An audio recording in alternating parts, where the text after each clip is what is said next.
Europe is on its own. If that wasn't obvious already, Trump's new national security strategy puts it in black and white. So, why is Europe worried? First, the long anticipated new strategy is basically a window into the administration's thinking. For decades, European and US officials worked on solutions together, and NATO was considered a solid alliance for both sides. But this new national security strategy seems to spell an end to that, leaving European allies in a rather tight spot. Not entirely unexpected. Earlier this year, US Vice President J.D. Vance launched an ideological assault on Europe, accusing its leaders of suppressing free speech, failing to halt illegal migration, and not submitting to voters' demands. The new strategy uses the same rhetoric, adding that Europe is on track towards civilizational erasure. If one was landing from Mars and just reading this national security strategy, you might get the sense that cultural issues in Europe are more of a threat to stability and security than Vladimir Putin. And of course, that would be ridiculous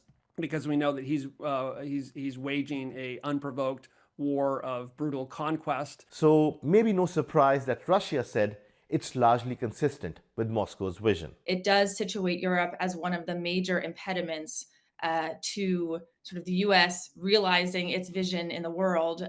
It gives Russia and China a pass in many ways, but does say that Europe is reserves the most criticism for its closest European allies. The new strategy seems to indicate that the US will no longer guarantee Europe's security. And how does Europe react? As of now, EU officials have played down the differences, and Europe has already been trying to become more independent militarily, with the recently proposed Rearm Europe plan, for example, which aims to mobilize up to 800 billion euros to strengthen European defense. Many of the past national security strategies have situated the transatlantic alliance as the central orienting alliance and relationship militarily, economically, diplomatically, from a values perspective.